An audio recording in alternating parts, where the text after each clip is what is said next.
Chapter 32. Huang Tianhua meets his father. Huang Tianhua arrived Tongguan before dawn.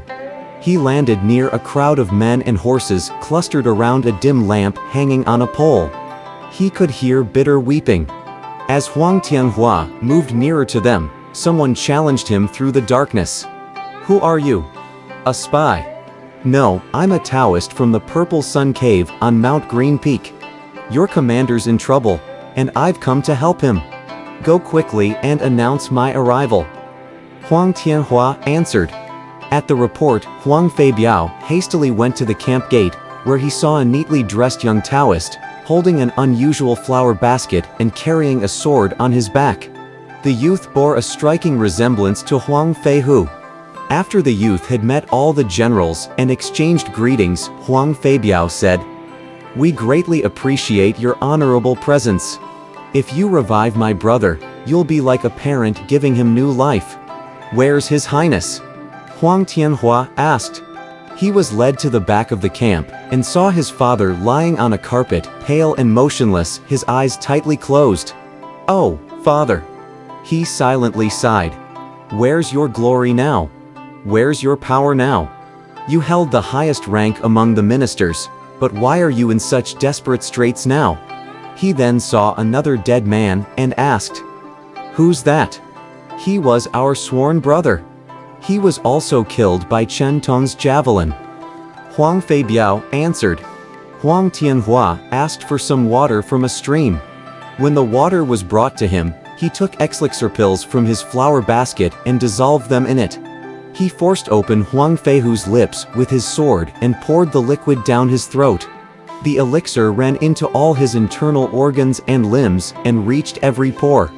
An hour or two later, Huang Feihu gave a loud cry of pain and opened his eyes.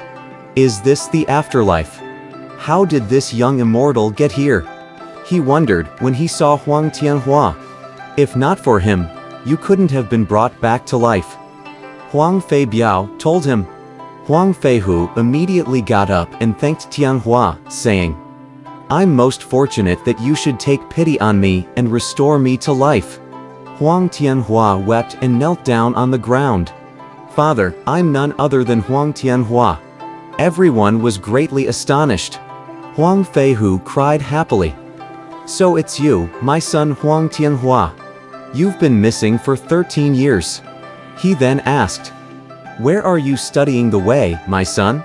"At the Purple Sun Cave on Mount Green Peak. My master's virtue of the pure void. When he realized that I was destined to study the way, he took me to that high mountain." Yes, it's already been 13 years. Time's passed swiftly. Huang Tianhua answered, still weeping. He then moved forward to meet his 2 uncles and 3 brothers, and when the greetings finished, he brought Zhou back to life. He saw everyone except his mother, Lady Jia. He had a fiery temper, and he turned red with anger. "Father, how can you be so hard-hearted? My son, why do you say such a thing when we've just met? You brought your brothers, sons and generals from Zhaoga, but why didn't you bring my mother? She's a woman, and if she's captured by the tyrant and exposed in the streets and markets, all your dignity as prince will be gone." Huang Feihu wept and told him of the tragic fate of his mother and aunt. Huang Tianhua uttered a cry of grief and fell to the ground in a faint. When he came to, he wept bitterly. "Father, I won't return to Mount Green Peak. I'll fight my way to Zhaoga and take revenge on the tyrant for my mother's death." He decided, grinding his teeth and sobbing. "Chen Tong is challenging us." A messenger came to report. Huang Feihu turned pale. Seeing that his father was flustered, Tianhua stopped weeping. "Father, go out and meet the challenge. You needn't worry. I'll protect you." Huang Feihu put on his armor, mounted his magic ox, and rode from the camp. "Chen Tong, I'm coming to take revenge." When he saw Huang Feihu, as strong and healthy as before, Chen Tong was puzzled, but he dared not question him. He shouted, "Come on! You rebel! You wretch! Though you hit me with your javelin, heaven wouldn't let you end my life." Huang Feihu swore. Huang Feihu raised his lance and charged in to attack. Chen Tong returned the blow with his halberd. After 15 rounds, Chen Tong once more pulled his horse around and ran away. Huang Feihu dared not pursue him. "Father, chase the wretch. I'm right here and you've nothing to fear." Tianhua urged him on.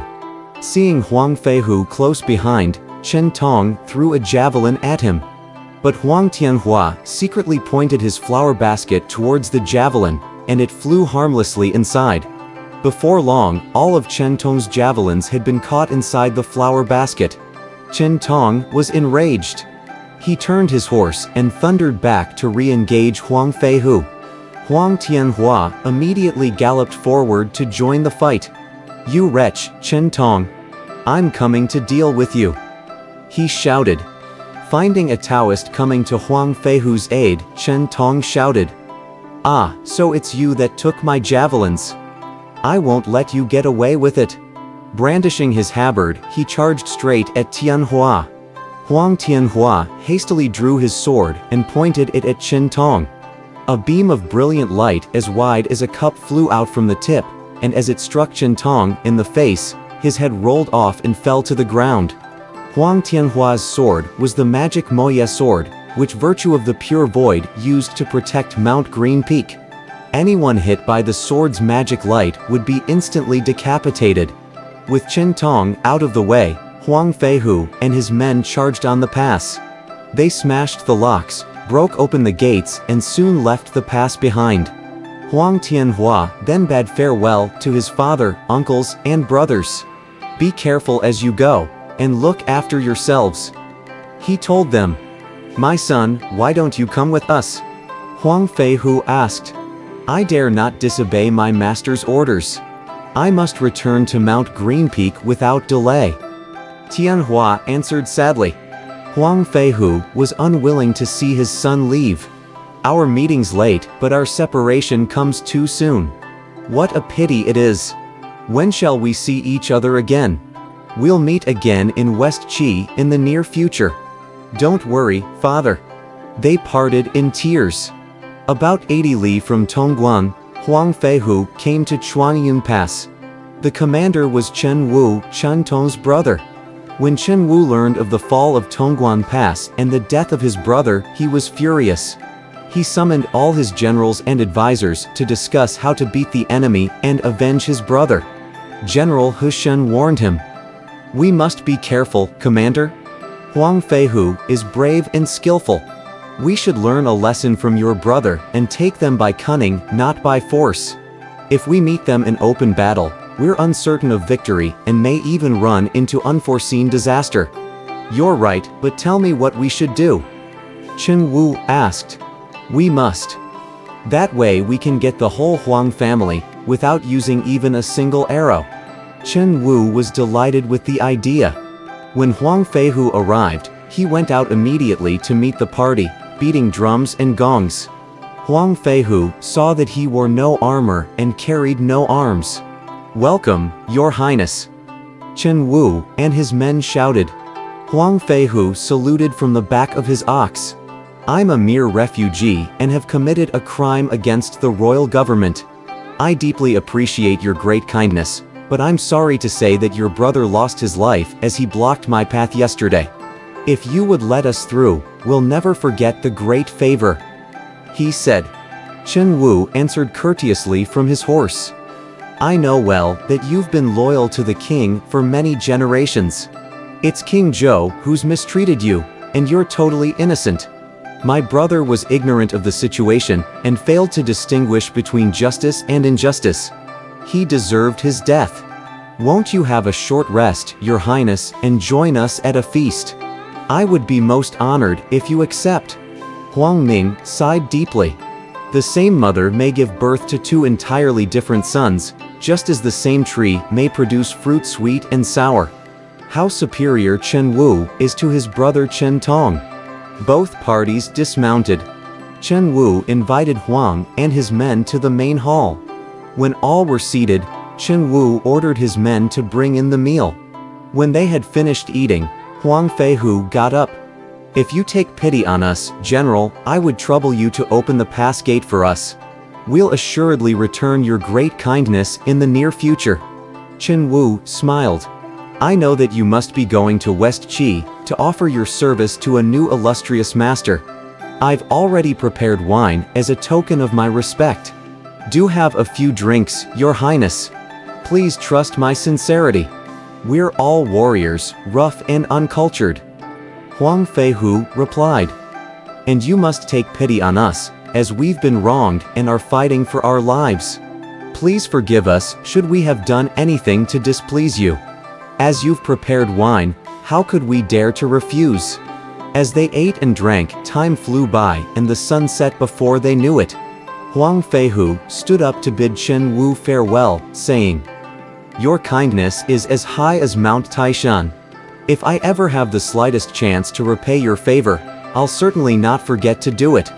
Rest assured, Your Highness. I know you must be exhausted after such a tiring journey. It's already dark. Won't you all take a good rest here tonight? You can start off early tomorrow morning." "What could be wrong with that?" Chen Wu suggested. "Though it's not a bad idea, this is not a good place to spend the night." Huang Feihu hesitated. "Since General Chen's so sincere, there's no harm if we leave here tomorrow." Huang Ming put in. Huang unwillingly agreed. With great satisfaction, Chen Wu added, "Tll trouble you no longer. You haven't slept well for many days and must be tired. I'll retire now so that you can get sufficient rest before traveling on tomorrow." After Chen Wu left the place, Huang Feihu told his men to move the luggage carts into the corridors. After their difficult journey, everyone slept soundly, but Huang Feihu was restless. He could neither sit nor lie down at ease. His thoughts raced at random. "Oh heaven! The Huang family has served this dynasty loyally for 7 generations. How could we expect that today we would end up as rebels? Only heaven knows that my heart's loyal. I hate that tyrant for insulting my wife and murdering my sister. If King Wu lends me troops, I'll certainly launch an attack on that wicked tyrant." He sat thinking late into the night, but still felt no desire to sleep. The first watch sounded, and then the second. Where's my grand mansion now? Where's my finely furnished hall and my lofty towers? Where are my power and riches now? He thought. Hearing the third watch strike, he wondered, "Why can't I sleep tonight?" He was puzzling over his fate when he heard a strong wind whirl up the steps and straight into the hall. Huang Feihu was so startled that he broke out in a cold sweat. From the center of the whirlwind an arm suddenly appeared and snuffed out his candle. He heard a voice calling him. "My lord, don't be afraid. I'm not a specter, but your wife Lady Jia. I've followed you here. You're in danger now. A great fire will be lit to burn all of you to death. Tell everyone to get up. Take care of my 3 motherless children, my lord. Get up quickly. I'm going now."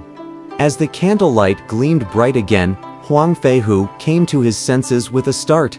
He pounded a desk and shouted, "Get up everyone! Get up!" Huang Ming, Zhou Ji, and the others woke up instantly and jumped to their feet. "What's the matter, brother?" After Huang Feihu had told them of Lady Jia's warning, Huang Feibiao said, "We should believe her." Huang Ming walked over to the door and found it locked from the outside. He cried out, "Something's wrong here." Long Huan and Wu Qian broke open the door with axes and found heaps of firewood piled high before it. Long Huan and Zhou Ji immediately ordered that the luggage carts be pushed out of the building. Everyone mounted their horses and quickly left the place. They had not gone far when they saw Chen Wu and his generals carrying torches toward their residence, but it was heaven's will that he arrived too late. Chen Wu was furious when he learned that Huang Feihu and his men had already left their quarters with their luggage carts. He shouted, "We're late! Hurry, hurry! Catch them!" Chen Wu. Huang Feihu addressed him sternly when the soldiers were almost upon them. The kindness you offered us yesterday was insincere. Why did you act that way when there's no enmity between us? Now that his plot was known, Chen Wu swore. You rebel. I truly hoped to kill you and your whole family, but you were cunning enough to escape my trap. Even so, you won't find it easy to get out of this alive. He spurred his horse forward, brandishing his lance charged at Huang Ming. Huang Ming struck at him with his axe. In the pitch darkness, they fought up and down with desperate ferocity. Huang Feihu spurred his ox forward to join the combat, and Shen Wu came to meet him. After only a few rounds, Huang Feihu stabbed him through the heart, toppling him from his horse. The battle raged desperately until many of the garrison troops were slain. Huang Feihu won a complete victory. Smashing down the gates, they fought their way out of Chuanyun Pass just as dawn was breaking. On the way to Jiapai Pass, Huang Ming commented, "We won't have to fight at Jiapai." The commander's old Huang Gun, Huang Feihu's father. The party hurried 80 li before they came to Jiapai Pass. General Huang Gun had been greatly annoyed by the report that his eldest son, Huang Feihu, had rebelled against the king, fought his way out of Jiaoge, and slaughtered generals and soldiers on his way west. As soon as he received the report that Huang Feihu was approaching, he took 3,000 soldiers out to wait for his arrival. He had 10 prison carts prepared, ready to arrest his sons and grandsons, and bring them back to Jiaoge. If you want to learn what happened next to Huang Feihu and his men, you must read the next chapter.